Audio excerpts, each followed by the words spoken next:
They're here to solve this balanced loop inequality puzzle by Prasanna Seshadri called Twins and Rings. I actually never have a good ability to process the information in the greater than or less than sign. This is one of the places I think in first or second grade I got a very low score in a math test because I got these all backwards. So with this theme where we have repeated numbers, but sometimes here like a greater than 5, less than 5, I think it's going to help me to just see which symbols are which and pre-mark the grid in this way.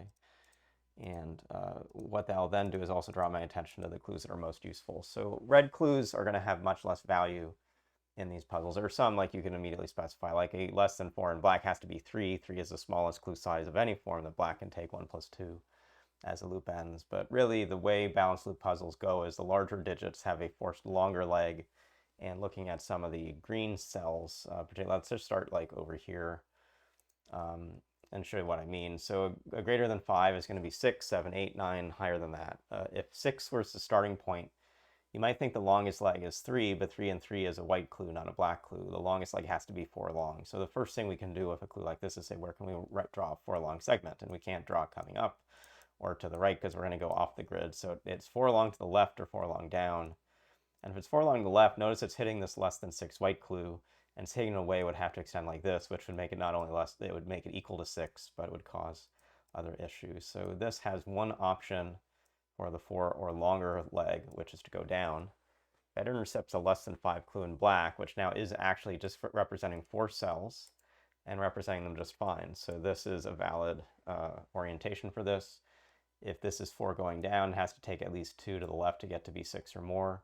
And we saw already we can't intercept this clue. So I think that is a perfectly good start to the puzzle. It now also puts some constraints around these other green clues in black. Let's start with maybe this one. The greater than 4 has to grow up to be 5 or more. Its longest leg in one direction will be 3 or more. And in this case, it can't come up for that because that's just 2 cells, can't go right for that.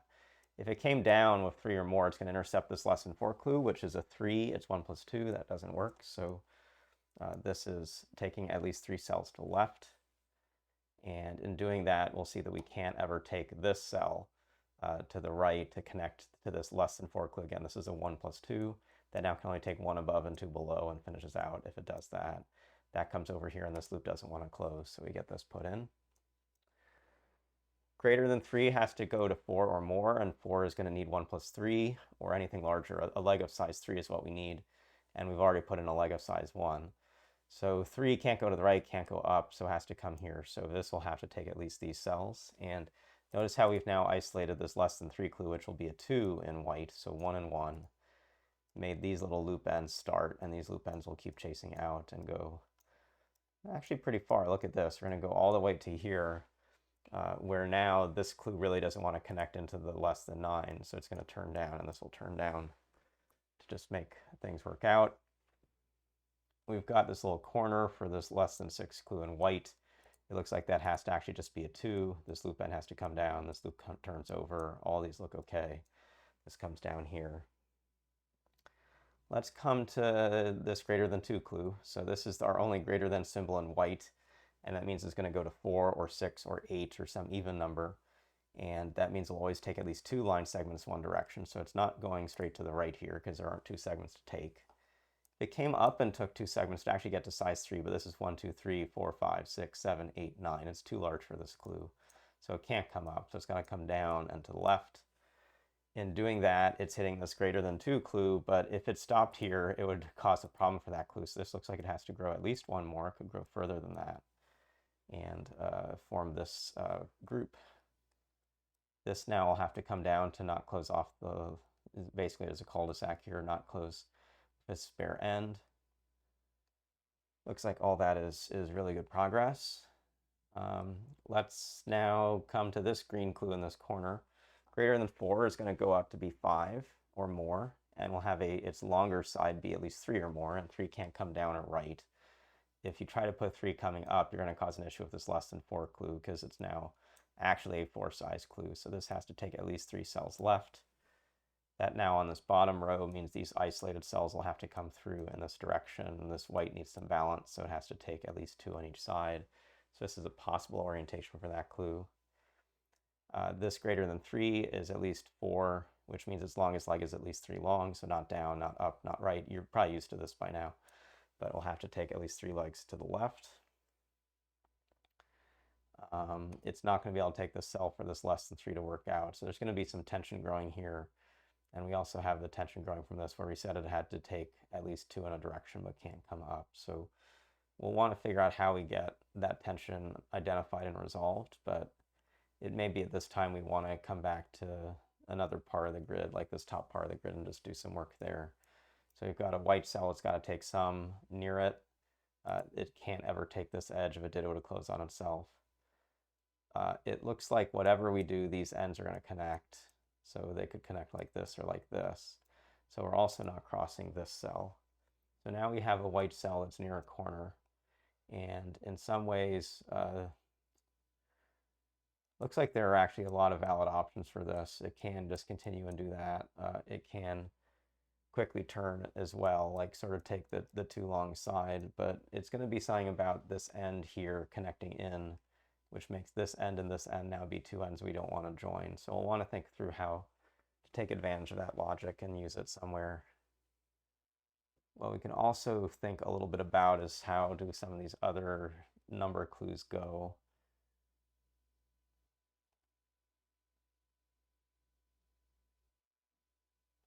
And here's like one place I'm seeing. I'm trying to figure out where this less than 4 is going to get its too long stretch. Again, this will be a value of 3. It could be down here to the left, put this in. It then can't come down and close because we leave behind an end, so it has to come up. It could do something like this, but then again, we're getting sort of some isolation in this part of the grid. So I think there's going to be something about the connections down on the bottom that are going to be critical here.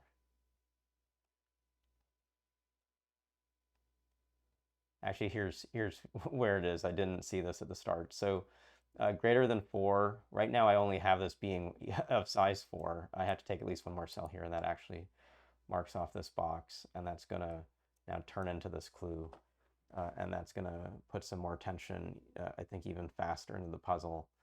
We did say that we couldn't take left and down, so we'll always have to take right here, so get a valid number of ends. We also can't take left and right because then we got 1, 2, 3 ends. So this has to come down for the end count to look right. So these have to take an extra cell. This makes now the 6 balanced in white. That looks fine. This comes over here. This greater than 4 now is only still of size 4. So this will have to take one more going across. That means this white is going to take at least these 2 coming across. We do want to watch out how we close off these ends and ask ourselves sort of where this turns. This could take one more cell and then close into this, or it could close off here, but in both cases we're going to need and then coming into this space for this to look okay. This, if it turned here, would actually close off the loop too soon, so it's going to turn up.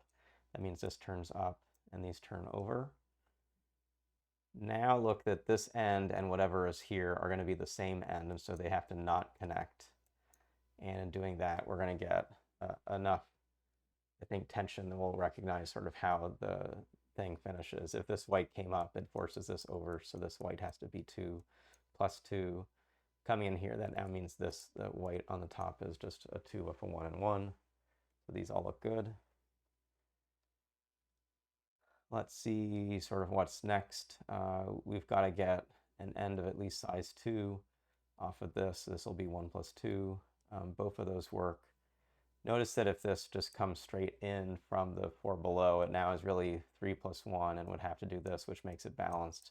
This is leaving it as a 4, so this end is dead, which means this comes up and over, but we'll take one more in some direction in doing that. That means this less than 7 isn't really coming straight across with a too long segment, so maybe this is coming with some distance with that kind of segment. But here, let's go to this greater than 4 clue. This is right now 3 long. If it came down, that's going to be an issue. If it comes down just one more, it's still only actually at level length 4. So this will be 4, 5 out to here at least. Can't join into this cell. So now we have this end and this end that don't want to be connected, and so we're going to have to actually come through this channel to make that work. And actually these ends will still have to be staying apart. So that's really an interesting deduction there. It's now made this into a 6 and a 6, so this is off. This has to immediately turn. this is going to be getting a group of size 1 if it came over here to be 2, and then have to come down. These ends couldn't connect, so this comes down. This comes over, this comes down, so 2 ends of size 2. We have to figure out, we said before, one of these ends is going to be 2 long and the other be 1 long, and what you should recognize is this white clue will always be just a size 1, and if that does not connect into this black clue, then the black clue has to be up and down. That will never work, so this has to come over here. To be an end of size 1 over here would be fine, but it would connect to another 2, so this can't join here. So this turns up and over, this turns up, and this will complete the puzzle. So pretty tricky grid. As you saw, like I was helped a little bit by marking in the green cells, but even as I'm going through this solve somewhat blind, not sort of remembering the exact solving path. A thing to note is even when you put in that longest leg, like for this clue that could be a 5, the longest leg of 3, don't forget that the other leg may not be enough if it's just 1 long. I think drawing in this extra length, drawing in this extra length, or some of the steps through the loop formation that helped me out. Again, like this being a really elegant puzzle, but a challenging puzzle because of having the uncertainty in clues. Just seeing these more constrained spots in green, which were where most of our progress were made, are things to watch for when you're solving this variation of balanced loop. So thanks, Prasanna, for the puzzle. Thanks all of you for listening, and we'll see you again soon.